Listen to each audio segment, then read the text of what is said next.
Mackenzie Jackson with exploiting secrets in source code. Mackenzie. Thank you. Hello, everyone. Thanks for coming to this session. My name is Mackenzie, and today we're going to be doing hopefully a little bit of a fun session. We're going to be talking about some exploits. We're going to be specifically talking about how attackers manage to find and exploit secrets buried inside source code. And we'll look at how they break into source code, how they can extract source code from different areas, and we'll do a few demos that kind of follow the path of some recent attacks so that we can show exactly how this happens. A little bit about me, if you're wondering where my accent's from, I'm originally from Aotearoa, or New Zealand. I live in the Netherlands now, and I work for a French company just to keep everything confusing.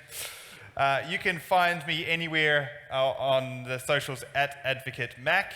And I'm also the host of the Security Repo podcast. It's my mum's favorite podcast. She really recommends it to everyone, so I'd appreciate it if you could check that out too. All right, so we're going to be talking about secrets. So a good place to start, just to get everyone, I've got two slides that are kind of catch-up slides, and then we're going to get into some meat. But the first slide that's obvious is what am I talking about when I'm referring to secrets? So what I'm talking about are digital authentication credentials, and typically these are things like your API keys or your credential peers or security certificates.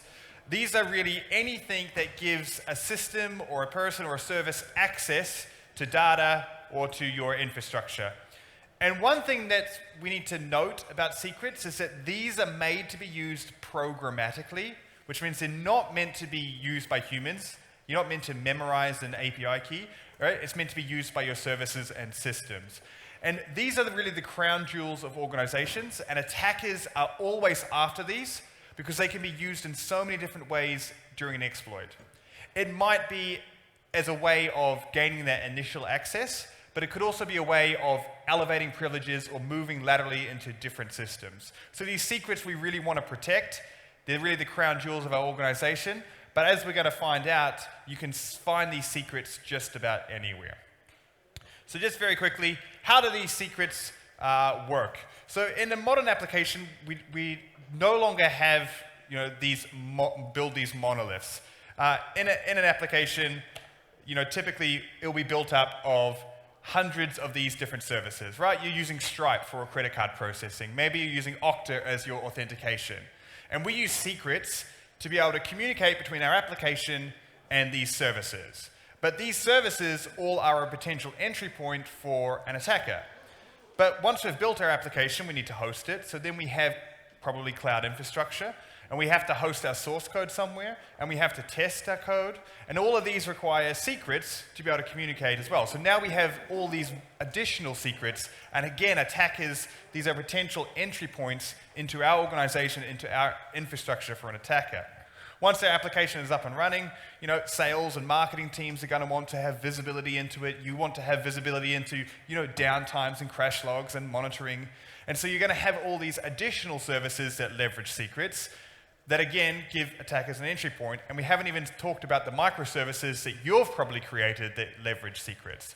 So very quickly, our one application really becomes a compilation of all these different microservices, and secrets are how they communicate. So the moral of the story here is that we can't live without secrets for the moment. Secrets are everywhere, and attackers are really after them. So yeah, secrets are everywhere. So I want to go through a few different parts about this. We're going to look at some ways of abusing public source code, finding secrets in public source code. We're going to look at breaking into private source code, and then we're going to look at finding source code in compiled applications. So the first part is I want to look at public source code, and I want to do this by abusing the GitHub public API. So we're probably all familiar with GitHub. It was mentioned in the previous talk. It's a very popular site, as you know, and nearly everyone has exposure to GitHub, even if your organization doesn't use it, because there's open source tools that you're using. Your developers probably have their own GitHub accounts that they're using, and source code can really end up inside GitHub when it's not meant to. And lots of secrets end up inside that source code. So I work for a company called GitGuardian, and every year we release a report called the State of Secrets Sprawl. There we are. And I just want to give some information about the scale of GitHub. So in GitHub, last year, over 1 billion commits were made, so 1 billion contributions of code were made to the site publicly last year. So 1 billion times people committed code. There was 85 million new public repositories, and 94 million developers used that. So what we did at GitGuardian during this report that we did is we decided to scan every single one of those 1 billion commits to try and identify if there's any secrets within them. So if you have made any contributions, if you have committed anything publicly to GitHub, then GitGuardian would have found that, looked at it, scanned it for secrets, and if it had found something, probably would have sent an alert out. So what did we find? After a year of scanning over 1 billion commits, we found a total of 10 million secrets. On my screen it says there's this big number saying 10 million. On this one, there we are, 10 million secrets that were committed publicly, which was a almost 70% increase from previous years. So this number is absolutely huge. Now, a lot of people will probably say there, how do we know that these are actually real secrets, right? Well, how do you distinguish between a unique identifier, that's a high entropy string, and an API key? So we actually have individual detectors that are looking for specific secrets. So we have nearly 400 of them, and we can categorize it. And in addition to that, we also validated a lot of the secrets. So if we look at, what are the types of secrets that we actually found, here are some of the categorizations. If you look at the third one in, 20% of what we found were for cloud provider keys. So that's about 2 million cloud provider keys that we actually found there. The thing about cloud provider keys is that these are very easy to validate. We can check with the cloud provider if this is actually a valid key. So I'm not talking about 2 million credentials that look like cloud provider keys. I'm talking about 2 million credentials that are valid, that give access to cloud services right now. We also found lots of different things like messaging systems, which is really interesting because it may not seem very important if you have something like a Slack webhook that you leak and all you can do is post inside a message. But as an attacker, these are great because it gives me a way to try and phish you internally within your organization. And way down the end, you'll see down here the last one, version control platform keys at 3.8%. What this is saying is you've leaked the access keys to your private repositories in your public repositories. So, really interesting. I'm still trying to figure this one out. We actually found 500 commits where the commit message was your GitHub authentication token. So there's some confusion, I guess, how that works, but that's like putting, your password in the subject line of an email that you're sending. So what about the specific secrets that we found?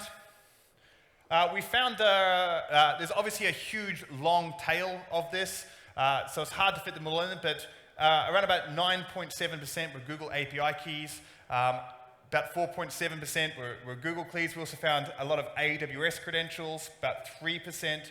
So kind of lots of interesting things in there. Again, it's a very long tail, so we can't show all of them in here, but there's a lot of really interesting information that we can actually find publicly on GitHub.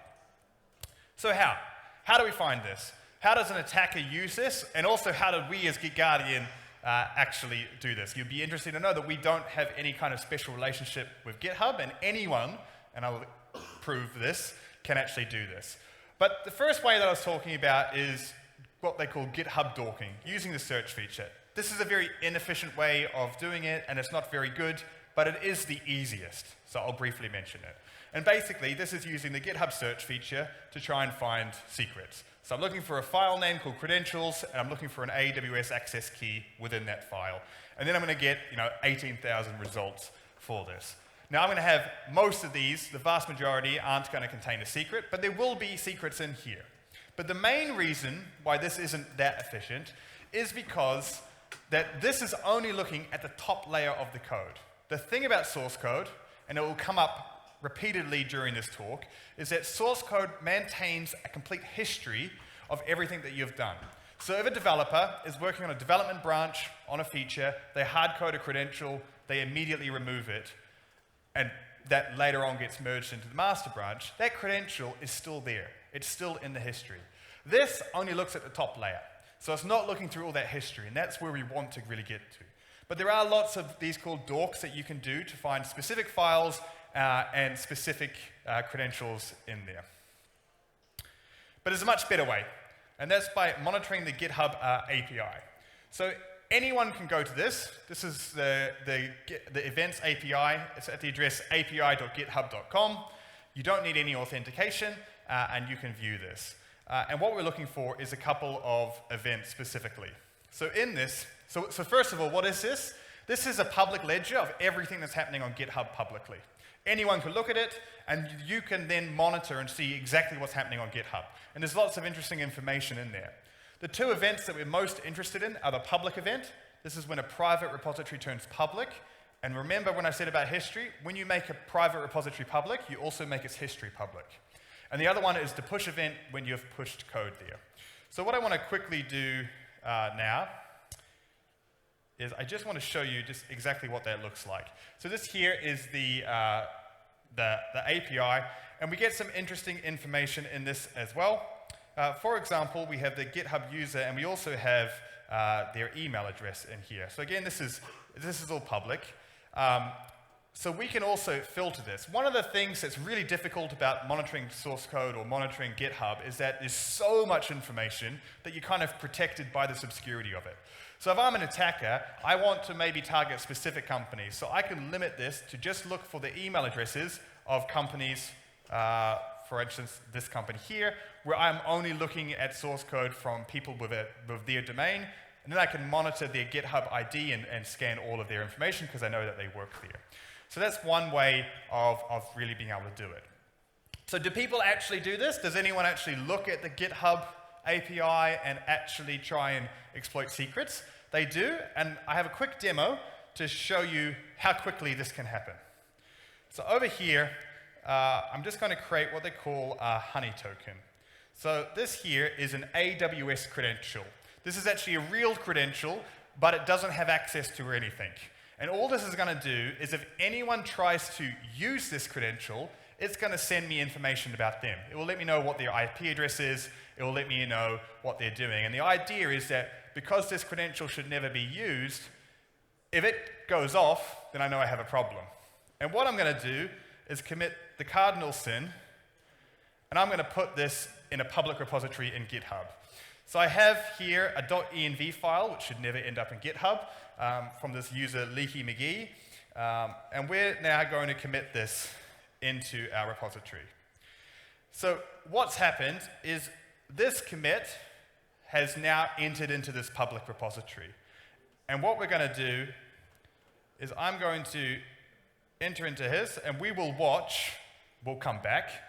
At the moment it says there's no open events. If anyone finds this credential, what we'll do is we'll come back in a minute during the presentation and we'll see if anyone's been able to find it. And that will indicate that an attacker is using bots and scanning the GitHub API to try and find these credentials. All right, but before we get into that, let's talk about some real-life attacks where this has happened. So this one here comes from Toyota, and this one's really interesting because this breach actually happened because leaked credentials belonging to a Toyota were on GitHub, but it wasn't Toyota that actually leaked them. So what happened is Toyota has a mobile application called T-Connect. It's kind of important. It can start your car and do other things. And they were working with a contractor to create this application. In 2017, that contractor accidentally made their source code public, and it sat there public for 5 years. Inside that source code was credentials for the database for all the users that were using T-Connect. And then eventually, 5 years later, a security researcher found that, alerted it to them, but you now have 5 years of logs, and you've got to try and figure out if any malicious IPs have accessed that data. That's a pretty mammoth task. I'd go to say it's impossible to determine or not. But I would say, based on what I know about scanning GitHub, that people definitely would have found these, and these could have been targeted. It's not the worst catastrophic breach. Uber, for example, has had a lot of breaches that have been much worse involving public, but this one I find interesting because it shows that you don't even need to have a relationship yourself with GitHub to be affected by this. All right, public source code is really interesting. And it's interesting because it's so accessible and there's so much of it. But public source code isn't really where the juicy things are. And as an attacker, I'm much more interested in private source code. Breaking into that private source code, getting into that history, and finding the secrets within. So how do you actually gain access to private source code or be able to find it? So there's several ways, and we'll talk now kind of a little bit about that. So you'll notice that last year there was a whole bunch of breaches that came out where source code was leaked. And these came from pretty reputable companies with great security posture. For example, there was Microsoft, NVIDIA, Samsung. All of their source code was involuntarily open sourced, let's say. And so you wonder, how does this actually happen? Well, a lot of this came from a group called Lapsus. And they weren't doing anything in particular. They were just buying access to it from their employees or from credentials on the dark web. And this happens quite a lot. And we have to understand about private source code is that private source code is quite bad at staying private. When you look at the assets that you have in your company, source code is incredibly leaky. It's probably on all of your developers' machines. It's obviously in your Git repositories or your version control systems. It's backed up into different areas. It'll be shared in wikis. It'll be shared on your Slack channels. So it's not the hardest thing to try and find. All you need to do is try and compromise one user or try and compromise one system. And it also can actually have a lot of misconfigurations that'll make it remotely accessible, all these different areas. So I want to talk a little bit about private source code and the secrets that we find within it. So at GitGuardian, we scan the private source code of a lot of companies.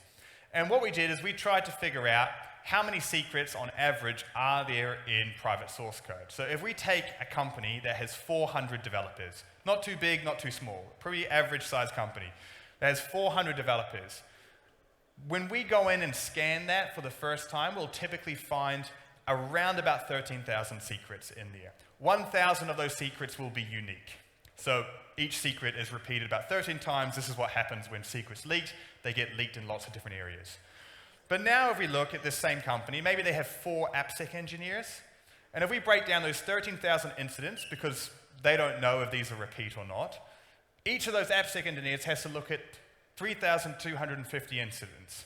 That means that they have to investigate what secret was leaked, what it gives access to, who leaked it.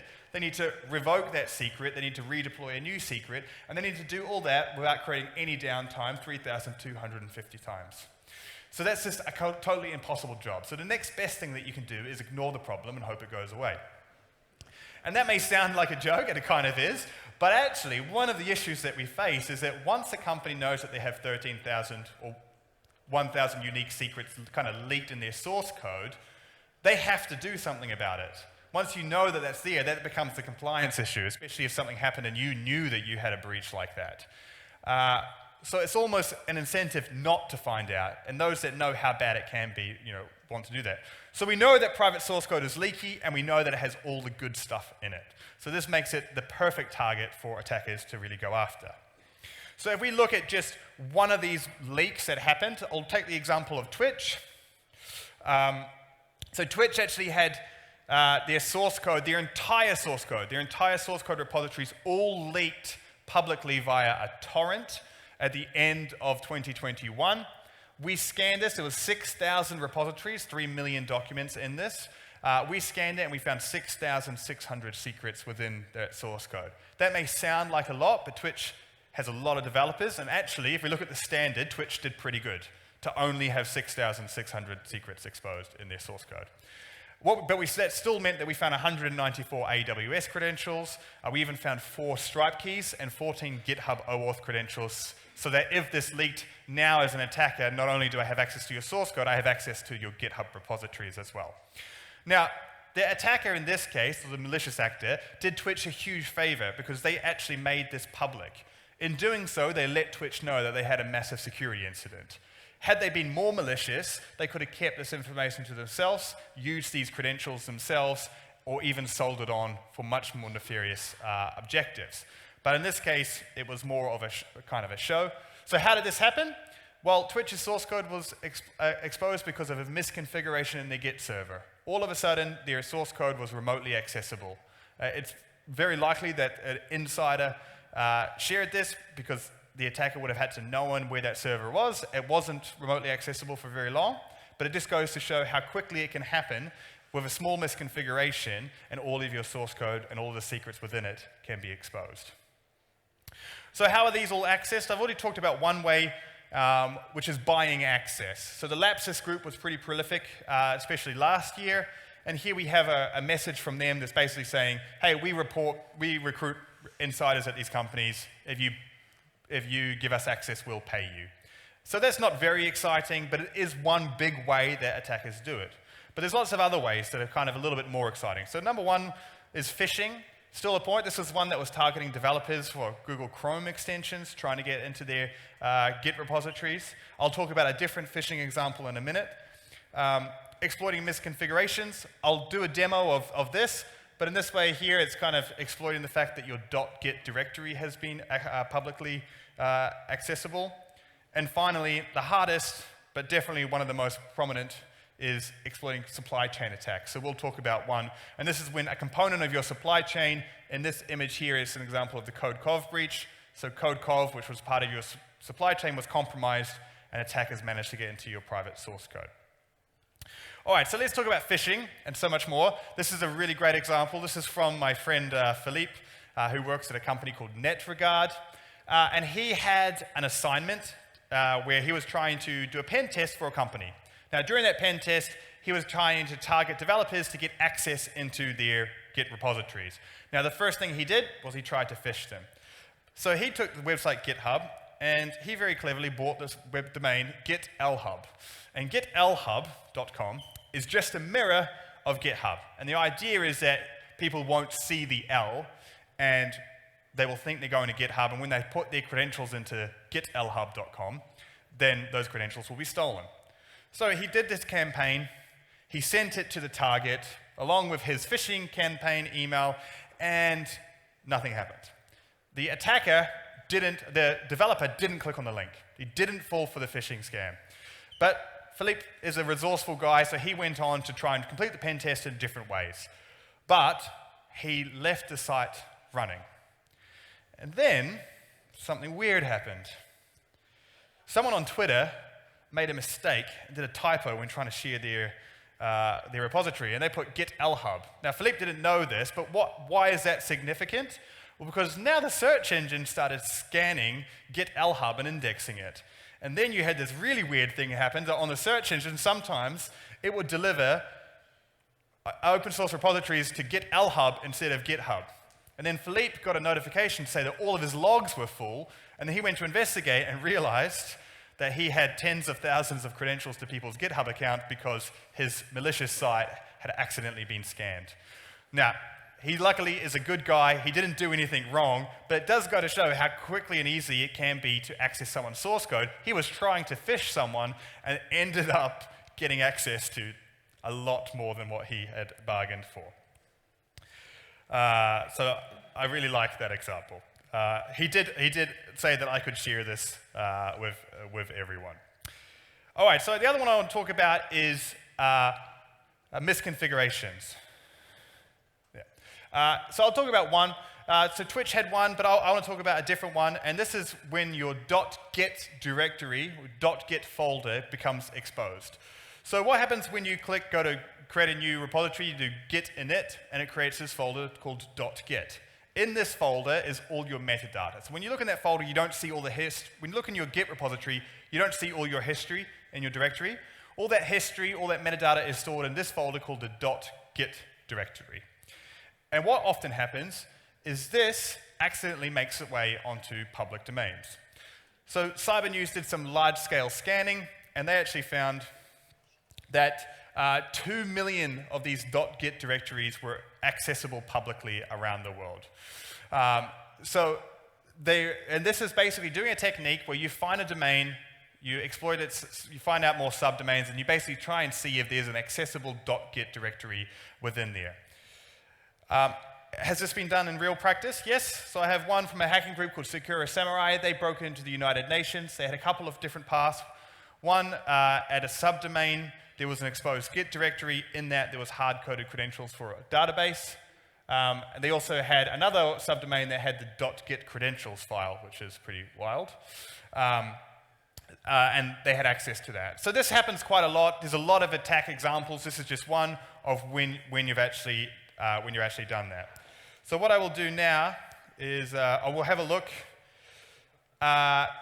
So just before we go on to that, because I'm up here, this is the demo of me leaking keys. And as you can see, we have 4 but 3 different IP addresses. So one from India, one from the Netherlands, and one from the United States. And so this tells us that at least 3 different people have found our credential, and they've tried to exploit it just in the time that I've been talking since leaking this on GitHub. We can also see what they've done. So these 3 have used Trufflehog, which is an open source secret scanning tool to find it, and this one has used a PowerShell command to try and find it. And you can also see what they're trying to do, so describe regions and get caller identity. So they're basically just checking to see if this is a valid key. So that just goes to show how quick, if you leak something on GitHub, within 5 minutes, 10 minutes, people will find it and try to exploit it.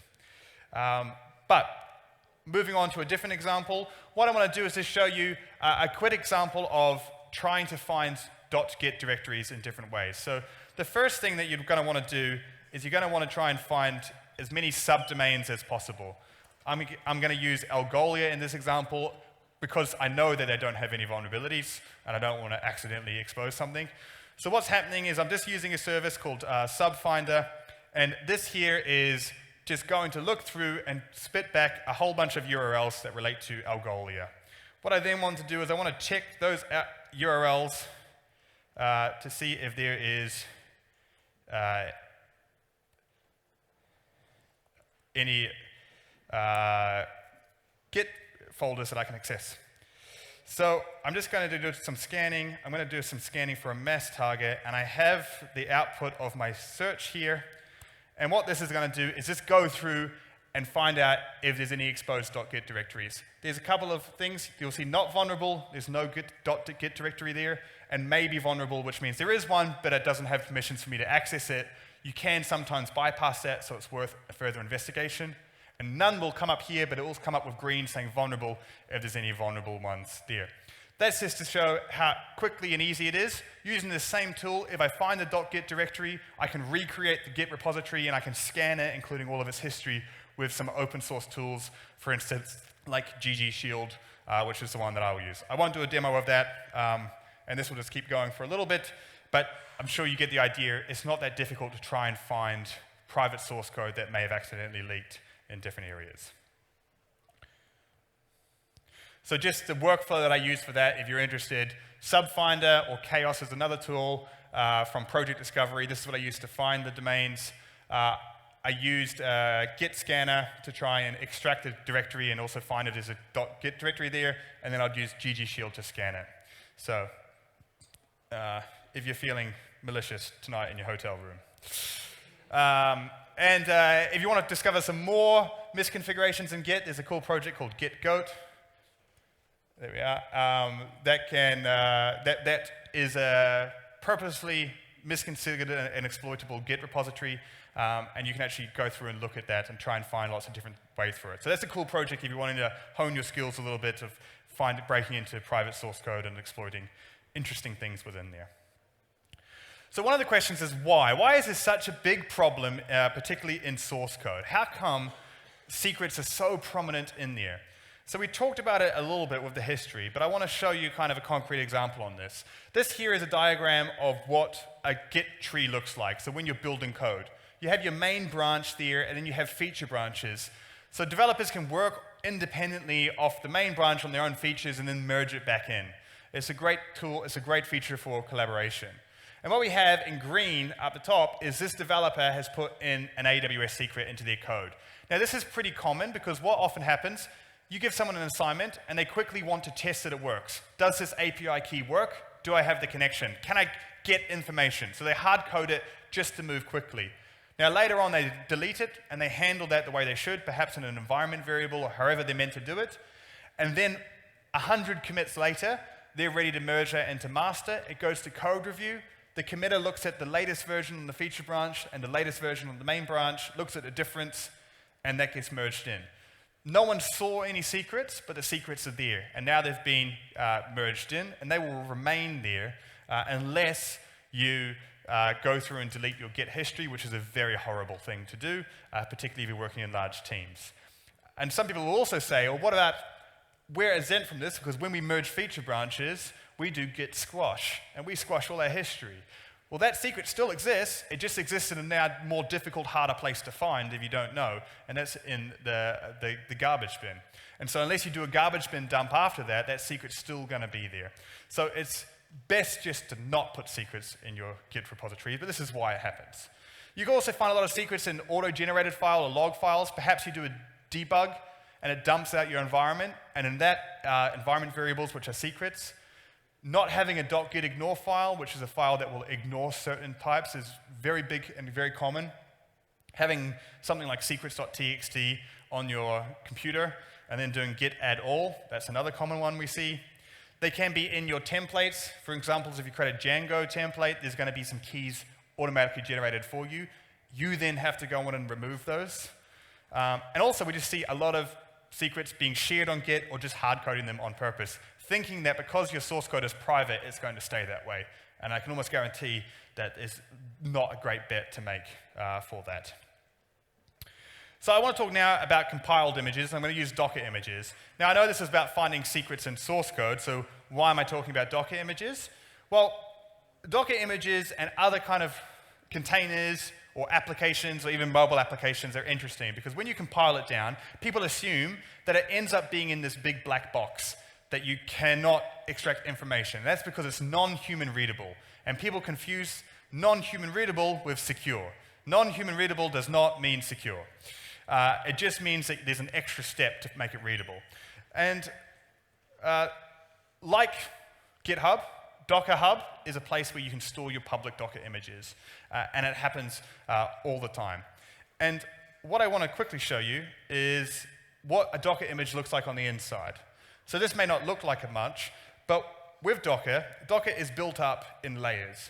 If we go down a layer, what's in green is what has been added to this layer. And what you'll see is there's a whole bunch of source code, Python files in here. So what has actually been added? Source code has been added into this. And when you can see it, you can extract it. So you do need a tool to extract it. This tool is called Dive. It will help you look inside your Docker images. But I just wanted to show that source code still lives in your compiled application. It still lives in your containers, and you can extract it out. If you have secrets in your source code, they will likely end up inside your Docker images. And also, because we build our Docker images with source code, and what we call like a Docker file, then secrets can be added into that Docker file, and then that's another place that we can find secrets in there. So just going back, some research was done on Docker Hub. We did some research on Docker Hub of how many secrets were actually inside these Docker images. But a university in Germany just did a much bigger, more elaborate study, so I'll talk about that. And they found that about 8.5% of Docker images, there's about 10 million on Docker Hub, about 8.5% of them contain at least one hard-coded plain text credential inside of it. And they scanned 337,000 images. They found 52,000 private keys, and they actually linked a lot of these private keys with public keys that were on the internet, so they knew what they were doing. They found 2,900 cloud keys, and they even found 25 financial tool keys, so it's things like Stripe keys, inside Docker images. If you have secrets in your source code, if that source code is compiled, you will have secrets in your compiled application, and you can extract them back. So has this happened in real life? Yes, I'm going to give this example of Codecov, because this actually relates to source code in lots of different ways. So what happens? So Codecov is a code coverage tool. It sits in your CI/CD pipeline. Basically, when you build your application, you want to test that your application works before you ship it out. Codecov tests how much of your application is being tested. So code coverage. It lets you know how much of your application has a unit test for it or something similar. Now, how people deployed this was via a Docker image usually. Now, this Docker image was public and anyone could download it. Inside that Docker image, there was a hard-coded credential because that credential was hard-coded in the source code. What did that credential give access to? It gave access to more source code. So they gave access into a bucket where there was a bash uploader script that was being called when Codecov was being run. What did this script do? It turned all of Codecov malicious, and it basically said, whenever you're running Codecov, I want you to dump all the environment variables, and I want you to send it to me, the attacker. So what that means is, when you build your application to test it, you have to connect it to its secrets, to its services, so you have to have its secrets. Those secrets are generally in the environment variables, so what the attacker is doing is take all the secrets that this application is being tested with and send them to me. Now, you might think, well, if you're not using production secrets to test, then that's okay. Well, it's not okay, but it's not the worst. But what they were really after was your secrets for your source code, your GitHub authentication credentials. So they were able to move from Codecov into the private source code of 20,000 targets or victims because they were using Codecov. Now, these companies didn't do anything wrong, but they now had an attacker inside their private source code due to this one mistake that someone did, leaking his image in a Docker image. So this kind of shows how source code can leak out in your Docker image. Well, not really leak, it's be there. You can extract a secret from it, and then you could end up inside different areas. I'll pick on one company just quickly, and that's HashiCorp. I actually like HashiCorp as a company, but they were involved in this breach where attackers were actually able to make it into HashiCorp's private source code. Now, HashiCorp created a tool called Vault. It's a secrets manager. It's targeted at developers, and they invented the term secret sprawl. They're basically all about this, and they say, if you use Vault, you don't need to put secrets inside your code because you can use our great product to be able to handle all of that for you. HashiCorp had to announce that they had some private keys in their source code because of this breach. And basically, what I'm saying is if HashiCorp has secrets in their source code, there's no hope for absolutely anyone else. And just quickly, like, how does this happen? There's lots of ways that it can happen. Here's just like a unique example. Your Docker file, which helps you build your Docker container, and this can, whatever orchestration you're using, Kubernetes or something else, it will have something similar. And often we'll copy in files. This is copying in a net.netrc file, which will have credentials in it, and they've tried to remove it at the end. But with Docker and with these other things, it's built up in layers, and you can peel back the layers. So if you think you're hiding your credentials by doing something like this, you're not. All right, so the last part, I don't have too much time left, but preventing leaked secrets. How do we do this? Well, the first one is never hard code secrets, right? There shouldn't be a use case where that's a good idea, even if you're just doing it quickly, even if you're just testing something, even if you promise you'll never commit them into source code. They will end up leaking. So the best way to prevent leaked secrets is to make sure that they're not being hard-coded and your developers know that. Ways to do this, use the correct secrets manager. The best secrets manager isn't always the best one for you. So we talked about Vault. Vault and other secret servers are kind of top of the tier. They're really dedicated products, but they're very heavy. If you don't have a dedicated team to help manage this and educate people, they're probably going to be too heavy for your organization. Be careful if you decide to use that just because you want the best. If it's too complicated, your developers, they're nifty, they will bypass it. Some other ways is dedicated secrets managers. HashiCorp, 1Password, A-Keyless, Doppler is another one. These are like SaaS products that help you manage your secret that have some great features and really user-friendly. 1Password has some really great developer features as well. They're really building out that market. Cloud managers also have secrets managers. These lack a lot of the kind of key functionality, but they can be used. And if they're being used, then you can help and reduce that problem. And the last one that people use that I wouldn't encourage anyone to do is to kind of encrypt your secrets and then store them in Git. People do this because it's easy to distribute them, but it gives you a single point of failure. You then have a master key, and very often I'll find an encrypted file of secrets, and I'll find a file with a master key right next to it in the Git repository, because that seems to make sense. Use automated secrets detection. I work for a company called GitGuardian. I'm wildly biased on this slide, but let me tell you why GitGuardian's the best. No. But there's open source tools to detect secrets, and there's lots of open source tools to detect secrets. So all of this can be free. It can be plugged in. You can use tools like GitGuardian, or you can use other tools. It doesn't matter. The point is that everyone should be doing this at some point in the software development lifecycle to be able to detect secrets and at least have some visibility over that. You can use things like Git hooks to help you manage this, which will actually prevent secrets from going into the repository and block commits. They're very easy to set up and quite a cool tool. Rotate your keys regularly. The core benefit of this is that you actually know how to rotate your keys, because quite often, if you do have a secret, no one knows what it's for, and no one knows how to revoke it. If you rotate regularly your keys, if one does leak, not only will it be deactivated soon, but it means you actually know how to rotate them if you have an event. Limit privileges for secrets. So just because if a secret is only meant to do one specific job, try and limit it so it can only do that one specific job. You can do this by whitelisting IP addresses. Make sure you're not issuing admin credentials to do read-only jobs, things like that. Whitelisting services to help them. And you can get more and more down that path of zero trust, which is not just relying on the fact that you have a secret, that you have something that you can have access. You also need to be a known service, and you also need to be a known provider. So that's the end of my talk. There we are. If you want to find out more, we have a document on how to maturely manage secrets. And if you want to learn more about our research, we have a link to our State of Secrets Sprawl there. So I think I'm out of time. I will be hanging around though, so if you have any questions, you can always find me around. I'll be happy to answer them. But thanks everyone for listening. I appreciate it.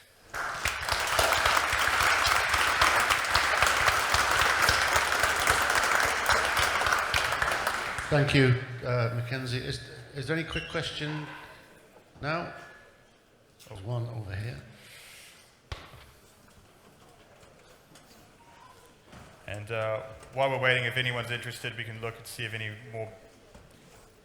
No more bad guys have found it yet. So we have those four. But what's interesting is that you'll get a lot of activity over the next coming weeks, and then these credentials will end up on some forum somewhere, and you'll get a lot more activity.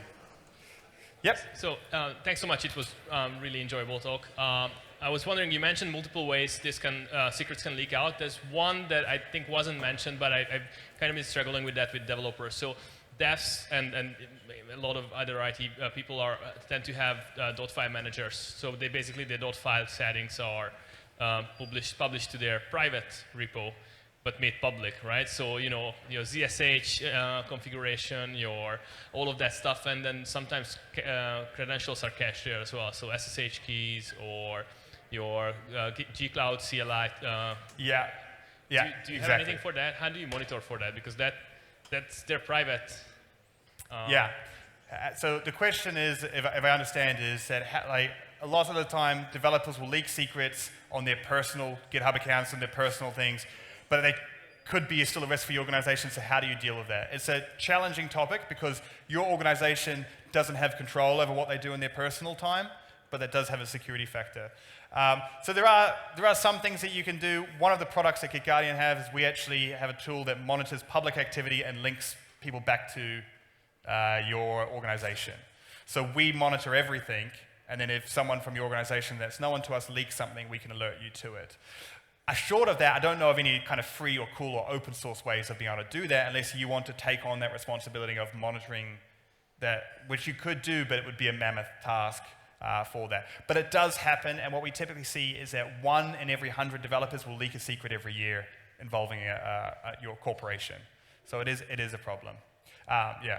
But just to shout out GitHub and some other companies, they are doing, GitHub and places like AWS are actually looking for these secrets themselves, and they will often revoke them. So just a shout out for those companies that are there are some companies that are going down that path. Thanks. Thank you, Mackenzie.